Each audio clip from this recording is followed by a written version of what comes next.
And good afternoon and welcome. My name is Evan Weiner, and hopefully we'll see you in person sooner than later. I've been doing a couple talks at Atrias, actually in three Atrias in Roslyn, along with Darian and Rybrook. And it's June, and it was this month in 1972, 49 years ago, that man there, Richard Nixon, who I knew, covered him in 1985, changed the lives of, well, now more than hundreds of millions of American women by putting his name and signing off on a bill called Title IX, which gave women equal educational opportunities to men in colleges, which meant women could be more than just nurses and secretaries and teachers, although some women did own their own businesses, but professionally, they had a chance at becoming doctors, lawyers, engineers, etc., all thanks to this guy, Richard Nixon. The law that he signed, it was called Title IX, or the Patsy T. Mink Equal Opportunity in Education Act. The Education Amendments of 1972 were Title IX. In 1971, it was the Oregon Congresswoman, Edith Green, along with Patsy Mink, the Congresswoman from Hawaii, that decided to push ahead and try to get this bill signed, which would give women an opportunity to pursue their dreams without gender discrimination.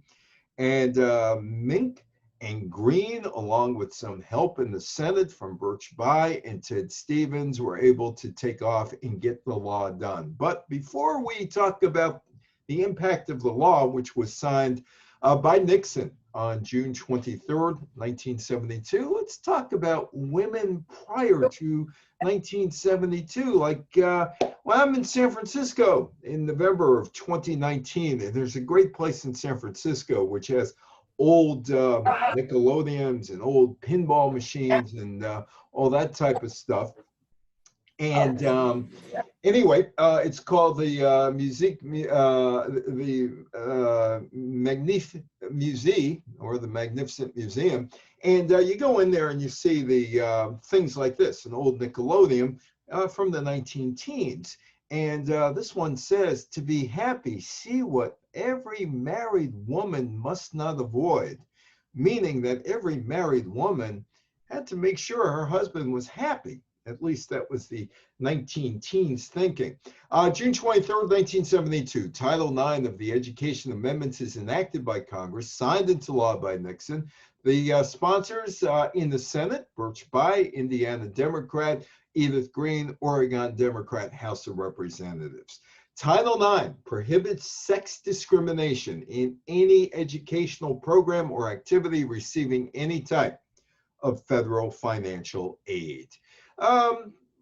You know, I've done this talk before, and some women have gotten upset at me because I point this out. This is the West Orange Public Library, the West Orange Public Library, Library Board of Trustees, at the dedication of the new library in West Orange, New Jersey. And Mrs. Simon J. Griffinger was the president of the Library Board of Trustees. She doesn't have a first name. Samuel A. Cristiano does, Roger W. Doring does, Herbert J. Dwyer does, but Mrs. Alex J. Katz, and she doesn't have a first name. James J. Sheeran, the mayor of West Orange, he does, and Dr. Rexford S. Souther, the superintendent of schools, he does, and the architect, William E. Lehman, does as well. Back in those days, if you were married, you would get, say, a wedding invitation. And on the wedding invitation, it would say Mr. and Mrs. So-and-so. My mother-in-law was a member of a group that raised money for another group. And every year, her name would be in the local newspaper, along with the other women. It would say Mr. and Mrs. Edwin Schaefer. She didn't have a name, nor did anybody else have a name in that group. And that was the way it was, and it was very accepted. I had a woman up in Riverdale, at the Riverdale Y, say to me, I'm disappointed in you. I said, why are you disappointed? She says, here I am. I'm 82 years old. And for the first time in my life, I found out you told me I didn't have a name. And now that I think of it, I didn't have a name. Morris he was a good provider and he was a great husband for me. But I didn't have a name. Now I know I didn't have a name. I said, you have a name right now. Anyway, so that was just the way it was. Hey, look, you wanted to be a stewardess for Delta Airlines back 56 years ago? This was an ad. Welcome aboard Delta, 1965. You want to be a stewardess applications. Must be between the ages of 20 and 26. Never married. In radiant good health. Must adhere to strict figure control standards. 34, 24, 34. That was ideal. I was doing this talk in Chicago about a month and a half ago, and this woman told me she was a stewardess. She was at United Airlines, and they actually took a tape measure to make sure that her measurements did not change. Didn't change. Couldn't get away with it today, but you could in 1965. Straight teeth and legs, clear, smooth skin. Willing to retire between the ages of 30 and 32 to take on the greater complexities of marriage. Qualified young women can contact the base stewardess supervisor in Delta cities. And that's all. Hey, make sure you had straight teeth, straight legs, and make sure you kept your weight down. That's the only way you can be a stewardess. Oh, and by the time you were 32, out the door, because you should be married. Are you a working gal? Alan Ludden on Password. There he is with Carol Burnett and Mitch Miller. When women contestants would come on, Alan Ludden would ask one of two questions. Are you a working gal, or what does your husband do for a living? This is the mid-1960s. And this is going on, I mean, in all segments of life. That's Patsy Mink, Congresswoman from Hawaii. She's a great athlete at her high school, and she was the valedictorian of her high school in Maui in 1944. It meant she should have gone on to bigger and greater things, and she did, but it was a struggle to do so. She was the first female president of the student body at Maui High School. She became the valedictorian of her graduating class in 1944. She went to law school, then went back to Hawaii. She became politically ambitious. In 1958, she was elected to the territory of Hawaii Senate. The bicameral territory legislature was dissolved when Hawaii became a state. And she ran in a special election to represent a House member from Congress in 1960. She would lose to the Democrat Daniel Inouye in the primary. But in 1962, she ran for election to the Hawaiian State Senate and was successful in her bid. 2 years later, she was victorious in her race, and she made it to Congress. She was an early supporter of a successful effort to allow female members of Congress to use the heretofore all-male gym in the House. Wait a minute. She's a full House member, right? She's sworn in, and she's the representative from Hawaii. And yet, you know, she's supposed to be a full congresswoman, except she couldn't use the male gym. They wouldn't allow her to use the gym in 1966. And she fought, and eventually she was allowed. Only men only, got to remember the time. She was a champion of women's rights. She did not want to be called a feminist. In the 1960s, she became outspoken against the Vietnam War. But basically, she was working on behalf of legislation in the field of civil rights. She was a Hawaiian Japanese woman, including those of women and children, as well as healthcare, welfare, and education. Her problem stems from this. She went to college, University of Hawaii. She was valedictorian in 1944. And she would apply to medical school. 12 times she was rejected. She thought it was because of gender discrimination. I have stories of people that I have known over the years, talking about Hawaii. I have a friend named Fran Cummings who lives in Hawaii, who in the 1950s was the valedictorian of her school back in Utah, high school. She was a Mormon. She came from a long line of geologists, and she wanted to be a geologist. After all, her family was a geologist or was in the geology field. And she would go from school to school to school to school, and she'd get rejected, rejected, rejected, rejected, rejected. One day she decides to ask, "How come I got rejected?" And the guy who rejected her said, "Hey, Fran Cummings is her name. Fran, let me tell you something. Your marks are great. Everything is great about you, but I can't accept you." "Well, why can't you accept me?" Again, remember, this is 1956, 57, somewhere around there. "Why can't you accept me?" "Well, Fran, you're too pretty. And if we go out on a geological dig, um, the guys are going to concentrate on you, not on their studies. And, because of that, you're qualified and all. I hate to tell you this, but nah, can't come here because you're too pretty." Lots of stories like that, an awful lot of stories like that.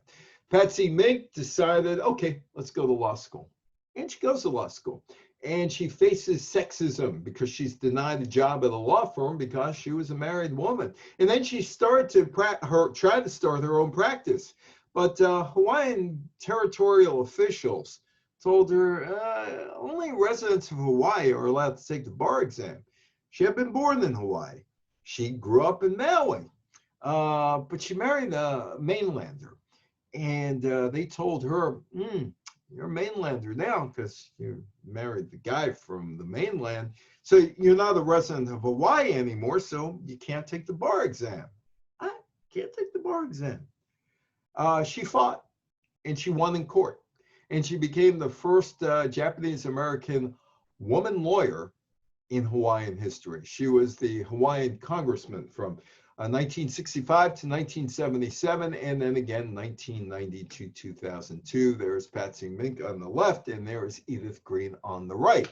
Edith Green, in November of 1954, was elected as the representative for Oregon's 3rd Congressional District.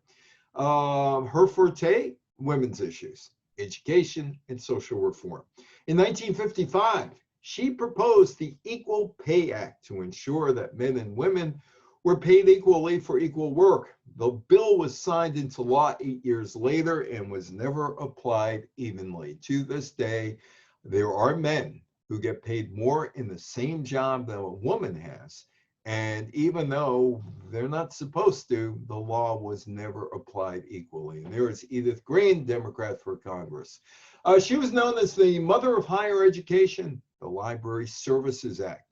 She provided access to libraries for rural communities. Also, the Higher Education Facilities Act of 1963, the Higher Education Act of 1965, 1967. Green's commitment to education earned her names like the Mother of Higher Education and Mrs. Education. I went to junior high school in the late 1960s. I was in junior high school from 1967 to 1970. And after school programs existed for guys. There were teams. There were hardly any programs up in Spring Valley, New York, and Rockland County for women. And Green noted that around the country. And she pointed out that after school programs existed for boys in school, but not for girls. And she sought to correct this inequity or inequality. She introduced a higher education bill that contained provisions regarding gender equality or equity in education. This looks like assault. This is the Boston Marathon in 1967. Jock Semple, the guy in the suit, really, really, really upset that this woman, Kay Switzer, is running in this marathon. It's supposed to be men only, the Boston Marathon. That's supposed to be women, men only. Well, he's trying to knock her over and get her out of the race. Catherine Switzer grew up as the daughter of a major in the United States Army, so failure was never really an option for her. She was at Syracuse University, and she enters the Boston Marathon for 1967. Kay Switzer, not Catherine Switzer, Kay Switzer. They had no idea that she was a woman, but they accepted her. She got in. She told one of her coaches, "I'm running the Boston Marathon." And the coach laughed. "Fragile woman. You can't run the Boston Marathon. So she trained in secret and entered the race. Always cracks me up, the weaker sex, the fairer sex. If women are such the weaker sex, how come they outlive men? And as Myron Cohen would say, because the men want them to. Myron lived on New Hempstead Road, New City, New York, down the dip, up in Rockland County. Was at his house. And there is old Jock trying to knock Catherine Switzer out, but her boyfriend then, who was a nationally ranked track and field guy, knocked over Jock Semple, and she was able to complete the race. The boyfriend was 235 pounds, a nationally ranked hammer thrower, who only entered the race because she entered the race, and he wanted to see if he could do the race. She said she was going to complete it. She did. 4 hours and 20 minutes. Title IX, no person in the United States shall, on the basis of sex, be excluded from participation in, be denied the benefits of, or subjected to discrimination under any education program or activity receiving federal financial assistance. Title IX was highly controversial. A lot of men didn't like it. Why? Well, some supported the law, but others said, be too dangerous. Way too dangerous. You're forcing schools to accept women. That would ruin American education, some felt. It's a guy up in Stanford about 12 years ago at the Atria in Stanford. And a guy who went to medical school in around 1960, or it was in 1960. And he said there were 96 students in the class. And the dean of the school walks in and he tells everybody to sit down. And then he tells the women to stand up and say, why are you here? Why are you here? And then he says, you're taking the spot of a man. You're going to be here. You're not going to complete school, or you're going to waste our time when a man could be there. You're going to look for a husband here. That's all you want. Look for a husband. There was a major ally in the Senate, Ted Stevens, who was the senator from Alaska. And he had girls, and he pushed for Title IX. Stevens' law career took him to Fairbanks, Alaska, the territory of Alaska, where he was appointed the U.S. attorney in 1953. In 1956, he returns to Washington to work in the Eisenhower administration, the Interior Department, and he plays an important role in bringing statehood to Alaska. He's elected to the Alaska House of Representatives in 1964, becomes the House Majority Leader in 1966. In 1968, he ran unsuccessfully for the Republican nomination for U.S. Senate, but in 1969, Alaska's other Senate seat becomes vacant, and he's appointed to that seat. As a senator, he played key roles in legislation that shaped Alaska's economic and social development, including the Alaska Native Claims Settlement Act, the Trans-Alaska Pipeline Authorization Act, the Alaska National Interest Lands Conservation Act, and the Magnuson-Stevens Fishery Conservation and Management Act, and Title IX. He was known for his sponsorship of the Amateur Sports Act of 1978, which resulted in the establishment of the United States Olympic Committee. The Alaska Statehood Act was signed by President Dwight Eisenhower July 7th, 1958, which allowed Alaska to become the 49th state on January 3rd, 1959.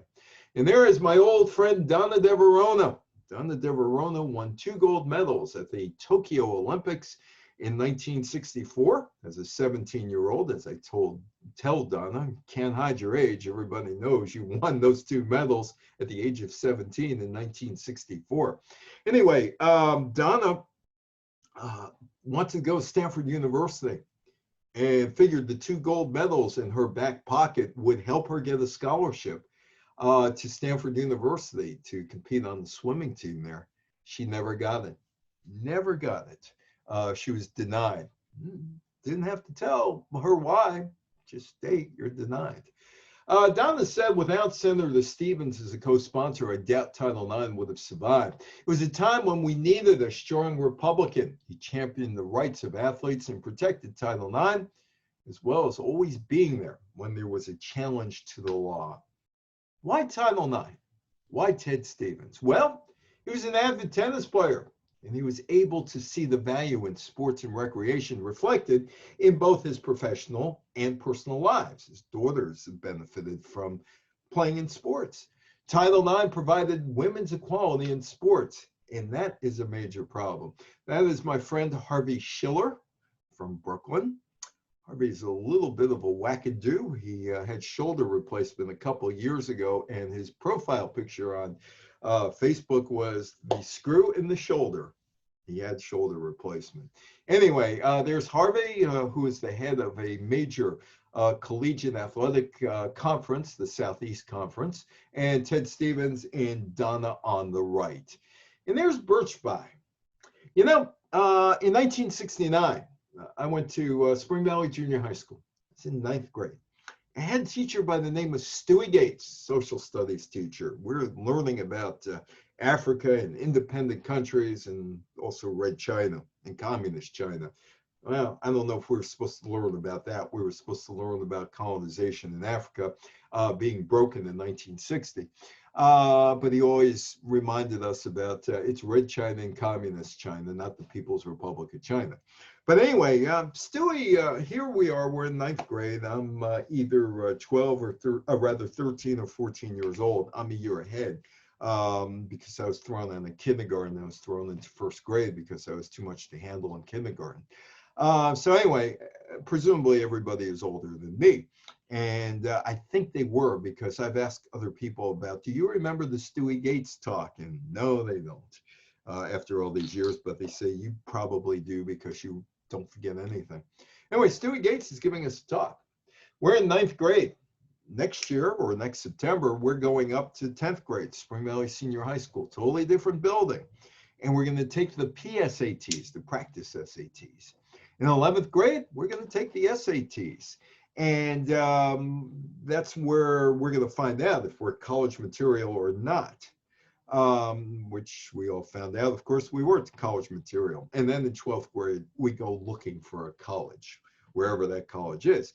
And then he said, well, some of you girls here in the class, you know, you're going to go, you know, somebody's going to pick this, this, this, and this. But some of you girls, you're only going to college to major in 3 letters.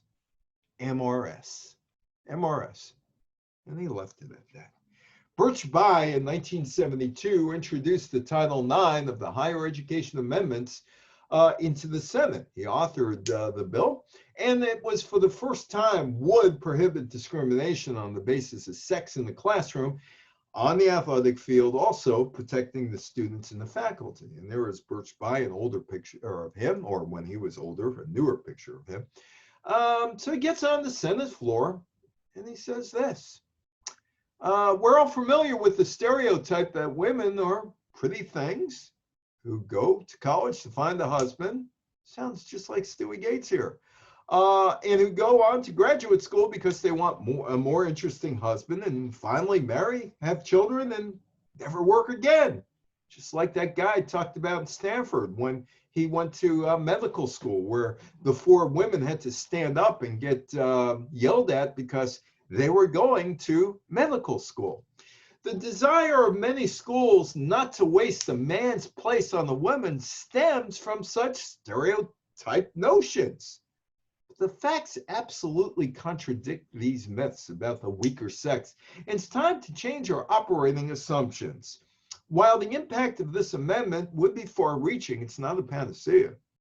It is, however, an important first step in the effort to provide for the women of America something that is rightfully theirs, an equal chance to attend the schools of their choice, to develop the skills they want and apply those skills, with the knowledge they will have a fair chance to secure the jobs of their choice with equal pay for equal work. Title IX was enacted as a follow-up to the passage of the Civil Rights Act of 1964. The 1964 Act was passed to end discrimination in various fields based on race, color, religion, sex, or national origin in the areas of employment and public accommodation. But the 1964 Act did not prohibit sex discrimination against persons employed at educational institutions, which meant, hey, you don't want a woman here? Don't have to tell you. Don't have to tell you you're too pretty to be here. You don't have to know. We just don't want you. And the other thing is, in addition to that, was that in terms of women and their career trajectory, getting tenure or not, we don't have to give you tenure. And guess what? We don't have to tell you why you're not getting tenure. Women students were denied equal opportunities under the law and academics. Women applicants were routinely denied access to medical, law, and other graduate schools, and women athletes denied equal participation in sports. Female faculty members were denied equal compensation and promotion. Today's rise of women in all academic disciplines and in sports at every level, in many ways, is a direct outgrowth of the landmark Title IX legislation. Congress passed the final version of the bill June 1972, and Nixon signs it into law June 23rd. There have been many, many times in the last 49 years where the law has been challenged. Title IX has gone back to Congress more times than most laws, 24 times. By 2007, the last time, Rod Brooks, the education secretary under George W. Bush, sent out a questionnaire asking students whether Title IX was still needed or not. It is. Sign the bill. Yeah, sign the bill. And he does. And he doesn't talk about it. Nixon doesn't talk about it. He's about ready to change the lives of hundreds of millions of American women, plus women overseas who come to study in the United States. Doesn't say a word about it. He speaks about desegregation and busing, but he doesn't mention a word about the expansion of educational access for women that he enacted. Doesn't say a word about it. Just goes away. Bernice Sadler was an activist, and she said, God bless you, Title IX. If girls, and she talks about this, or wrote about this, about if girls got pregnant, they were literally kicked out of schools back in the day, in the 50s and the 60s. Very often, people knew who the father was. He didn't receive any punishment at all. Women teachers also faced tough consequences for getting pregnant, routinely losing their jobs when they began to show. In New York, at one time, if you were a woman teacher in the New York City educational system, you could not get married. That's Bernice Garrett. She was a Queens housewife, and in the 1960s, she was questioning what was it all about. And she talks to her husband and says, you know, there's got to be more to life than me just put a spraying pledge on a table and dusting. There's got to be more than life. And he says, well, what do you like? She said, baseball. And they said together, hey, let me become an umpire. Well, she does. She goes to umpiring school, and she does rather well. And she receives a contract from the National Association of Professional Baseball Leagues to work in the Class A short season New York Penn League, which doesn't exist anymore. And she receives a telegram after she gets the job offer from the then president of the National Association of Professional Baseball Leagues, a guy by the name of Philip Pitton, saying, your contract is disapproved and invalid. That was it. Well, she wasn't going to take this lying down. She decided to sue. And after 3 years, Bernice Garrett does get on the baseball field to umpire. The New York State Division of Rights versus New York, Pennsylvania Professional Baseball League. The court ruled in 1972 that being a man is not a bona fide occupational qualification for umpires. The woman in blue, Bernice Garrett, finally gets to umpire a game, and that would be her entire career. June 24th, 1972, she does umpire a game between the Geneva Rangers and the Auburn Phillies up in upstate New York. And she gets to the hotel, which was not exactly the Ritz-Carlton or the Waldorf Astoria, more like Hotel 6, because that's the way it is in minor league baseball. And she's greeted by 8 protesters at the hotel. 8 protesters yelling, a woman's place is in the home, not behind home plate. She was not wanted. The other umpires didn't want her either. She was the ultimate outsider. an interloper. And here she is. She is working the bases in 1972. And it was the only game she ever appeared in, because she gets screamed and yelled at by this guy, the manager of the Philadelphia Phillies minor league affiliate. His name is Nolan Campbell. And there was a play, and Guerra reverses the double play call. She resigns between games of the doubleheaders, citing lack of cooperation from her fellow umpires. And Campbell told her she should be in the kitchen peeling potatoes. What apparently got to her was the other umpire, who escorted Campbell off the field and putting his arm around him in solidarity. Hey, that woman doesn't belong here. You should be in the kitchen peeling potatoes. She would end up working for the New York Mets in community relations. My father-in-law was a groupie, big-time groupie, sports groupie. And he took a lot of pictures with a lot of sports people back in the 1980s when I would take him out. This is at the 21 Club, and that's Billie Jean King. And now I'm kind of happy that I have pictures of him with Billie Jean King back in the day, because I could use them, because Billie Jean King is really important to this whole women's movement in her field, which was sports. She was a civil rights pioneer, and she captured people's attention long before that that stupid TV show, Battle of the Sexes, the showdown against Bobby Riggs at the Houston Astrodome in 1973, which was put together by my friend, the late Shelley Saltman. It was a TV show. It was a spectacle. It really wasn't anything of importance, as we have found out 48 years later, but at the time it was a big deal. While Patsy Mink is pushing ahead to get the gym opened at the House of Representatives in Washington, women's tennis, the whole world was stalled in old world traditions that left women athletes as second-class citizens. Billie Jean King was referred to as Mrs. King at Wimbledon, and she wasn't going to take any of that. She grew up on the streets playing tennis in the San Francisco Bay Area. She wasn't one of these country club people, which probably made them upset even more. In 1967, Billie Jean King took on the United States Lawn Tennis Association and its policy of paying top players under the table to guarantee that they would come into tournaments. She denounced the USLTA's practices as corrupt and kept the game highly elitist. And they were going to get even with her eventually. It would take time, but they would get even with her. She complained about the money. She wins 750 sterling pounds, winning Wimbledon in 1968, while Rod Laver, the Australian men's tennis player, took 2,000 pounds as the winner. The total purses for the competition, 14,800 pounds for men, 5,680 pounds for women.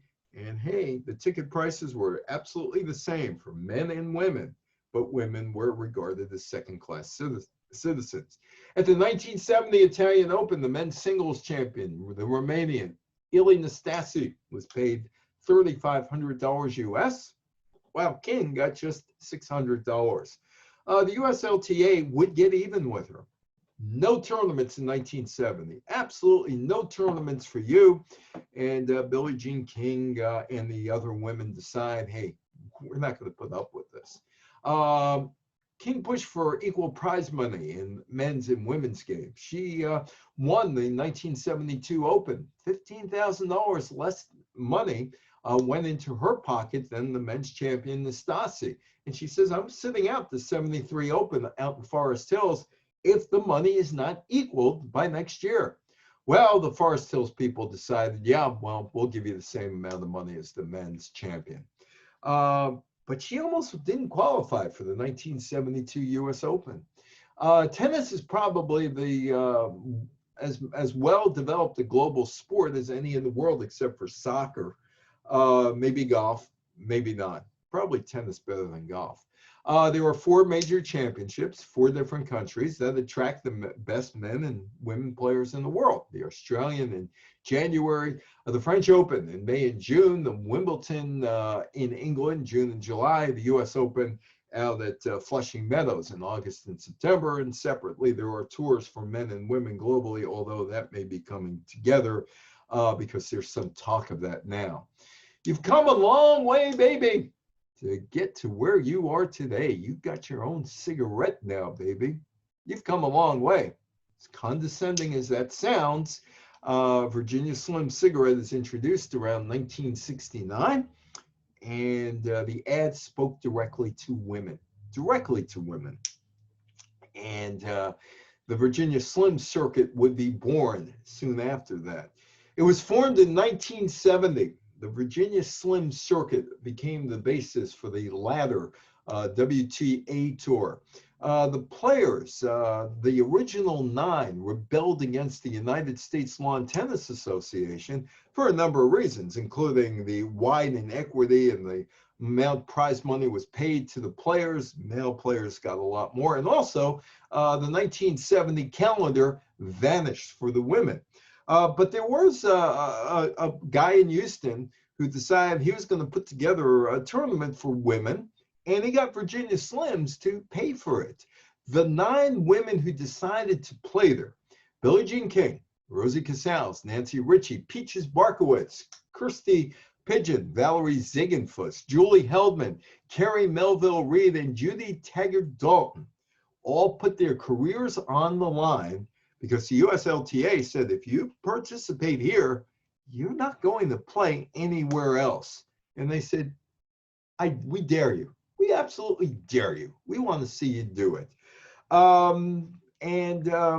They dared the USLTA, and they decided to play. And the USLTA backed down.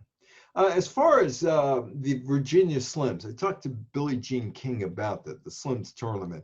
I said, why'd you take the money? Why'd you take what you refer to as blood money? She said, because nobody wanted us.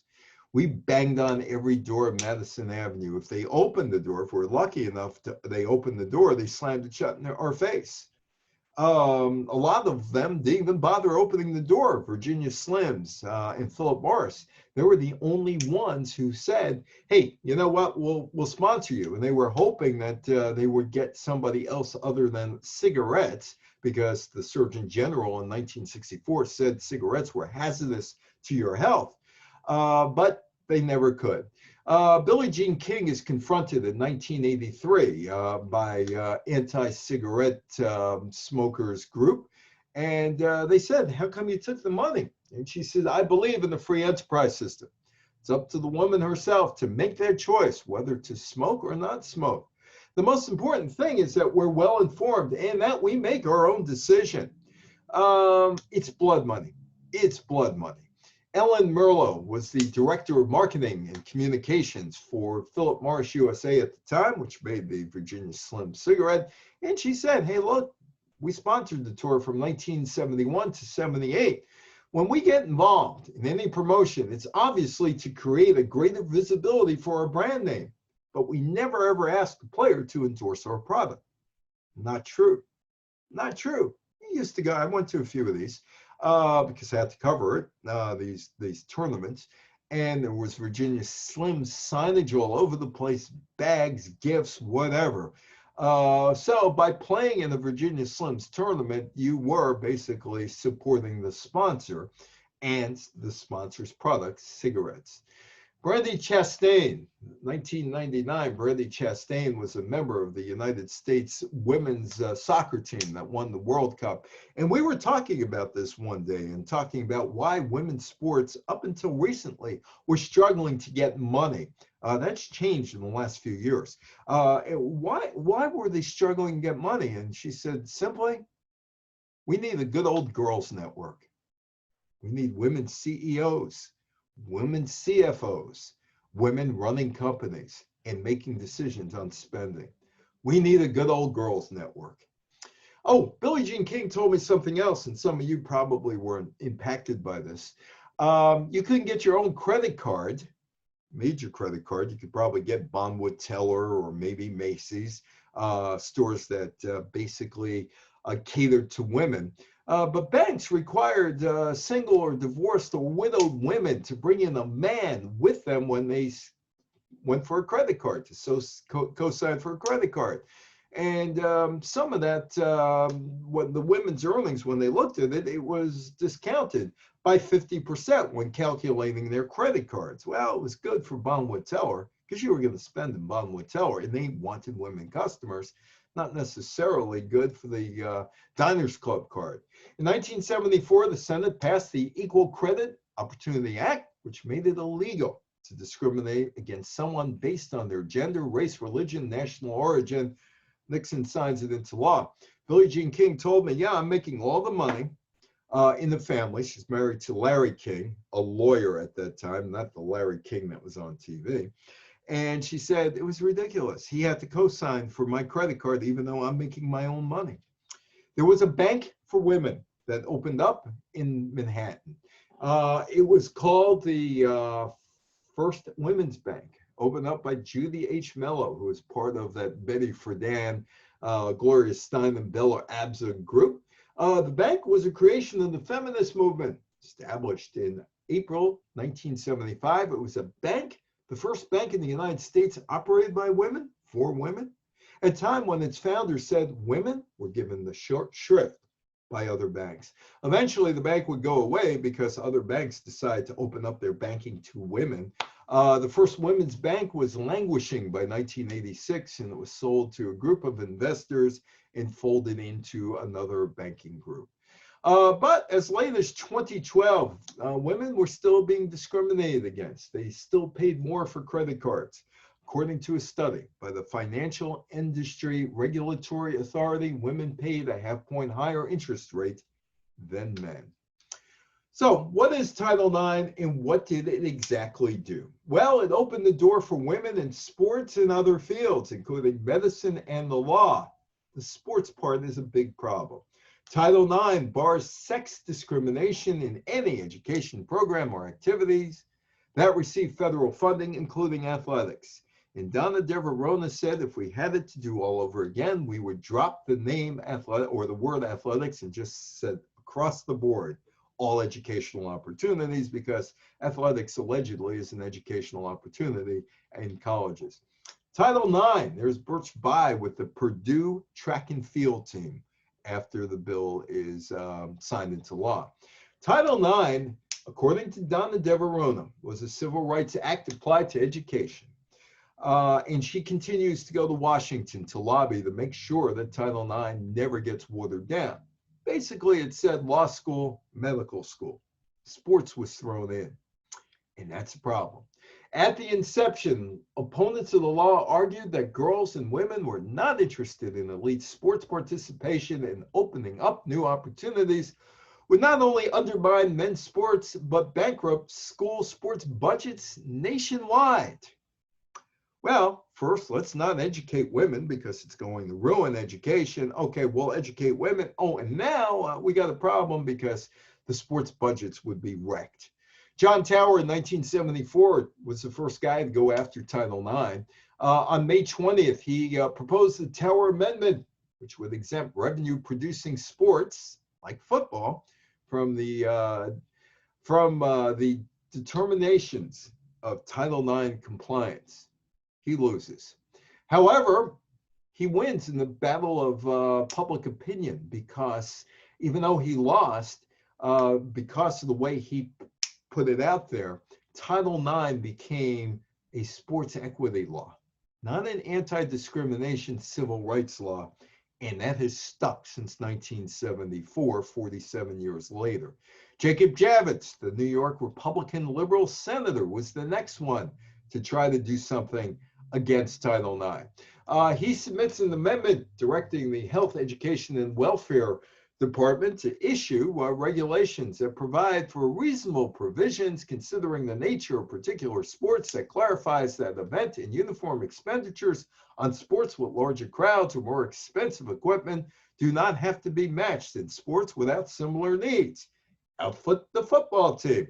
Oh, the baseball team, rags are good for them. Old hand-me-down uniforms, good enough. And girls, bring your own glove. Bring your own gloves and bats. If that would help us if we didn't have to supply it. And then here's Walter Byers. He was the guy who was the head of the National Collegiate Athletic Association, who was supposed to look after every student athlete, every student athlete. But in 1976, on February 17th, the NCAA charges the legality of Title IX. Why? They probably want to save college football. They lose as well. This year, or last year, there was a female who finally suited up in football, a kicker by the name of Sarah Fuller. She played because Vanderbilt needed a kicker. The fight is all about sports now. Title IX changed how college sports played in the country. Before 1972, the U.S. General Accounting Office released a figure showing that 32,000 women had participated in college sports. That grew to 163,000 by 1999 and 216,378 by 2018. Men no longer get 95% of the dollars earmarked for sports. And the coaching fraternity, the men's teams, their coaches are upset because they feel that Title IX has taken away their ability to get the best athletes for their teams because they can't spend scholarship money solely for men's teams. Title IX equaled the playing field, but that was supposed to be an education, not sports, not sports. Initially, Title IX's intent: give women a fair chance of being accepted into school, like my old friend Fran, to become a geologist. She ended up okay. She majored in education, and Fran Cummings, who I spoke about at the beginning of the talk, ended up running college departments, which isn't bad. And her husband was a professor at those colleges. And also for women professors to get an equal opportunity at advancing within the system. Title IX worked. By 1994, women received 38% of medical degrees earned in the United States, compared to just 9% in 1972.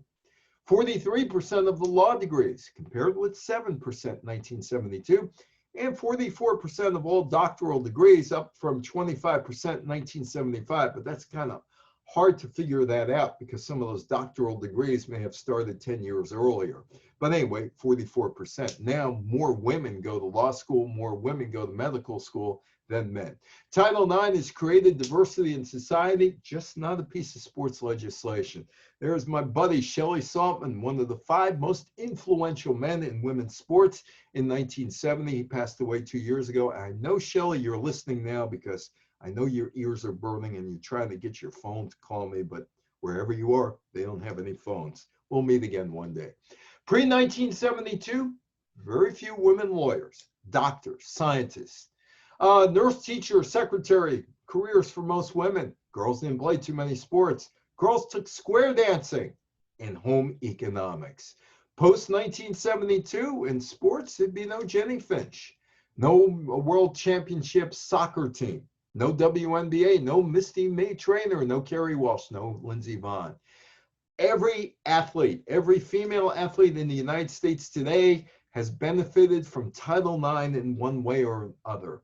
Or how about women scientists, women mathematicians, women computer analysts, women doctors, women lawyers, women politicians? Oh, there were some before 1972, but women got into the mainstream of jobs by this legislation passed by Nixon. However, there's still some remnants. During COVID-19, women found out in sports they're still second-class citizens. That picture on the left, that's the men's gym set up for the men's college basketball tournament in Indianapolis. On the right, oh, that's the women's weight room for their tournament down in Texas. They just didn't get a big time assortment of equipment like the men did. The men's basketball tournament was held in 2021 in March and April in Indianapolis. The men's teams were given better COVID-19 tests, while people connected to the women's teams in San Antonio got a less accurate COVID-19 test. The training equipment available to the women's teams not equal to what the men received. Oh, the food. On the left, That's what the women were able to get. On the right, that's what the men got. This looks like there's a slight discrepancy in the men's food and the women's food. And this is just last March 2021. Food options limited. And there were complaints about the swag bags, the gifts given to players. The men got better gifts. This is 2021. The NCAA is still mired prior to 1972. Yeah, there was an apology by this guy, Dr. Mark Emmert, who just got a new contract through 2025, despite the fact that he has this fiasco on his hands last March. He said, well, none of this should have happened, but it did. Men and women did not get equal treatment in the COVID-19 bubble environment. The future, hands off Title IX. Hands off Title IX. Don't touch it. There are a lot of women lawyers out there. If they did try to touch it, there'd be a problem. Title IX, try weakening Title IX with a whole bunch of women lawyers out there. Hands off Title IX. As I leave you with this, and I will be leaving you with this now, women need to know that education is not a right. It's guaranteed through federal law, and there are some provisions. Title IX isn't perfect.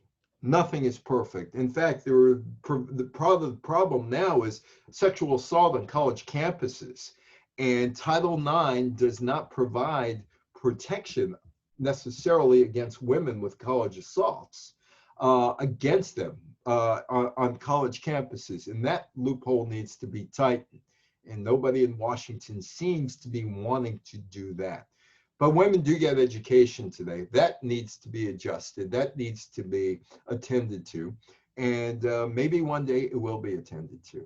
But women need to know. And you got to tell this to your daughters, your granddaughters, your great-granddaughters. And keep telling them that, because I do to my daughter, and I am going to do it to my granddaughter, who's just 2 years old. Be diligent. Make sure you know what's going on with Title IX, because there may be somebody or some group of people, elected officials, who decided, you know what, we've given women enough rights, why do they need equal rights in school? Happened in 2007. It could happen again. I want to thank Wendy. Oh, speaking of politicians, there was Governor Linda Lingle of Hawaii in 2005.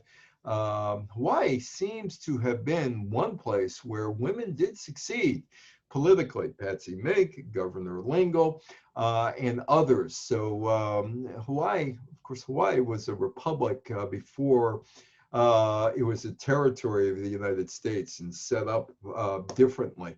But anyway, that was Governor Linda Lingle. Anyway, thank you, Wendy, for inviting me. If you have any questions or any comments, let me know if you have any questions or comments. Anybody, questions or comments? Okay, no questions, no comments. So you do have a question, or are you saying goodbye? I can't hear you. And your name?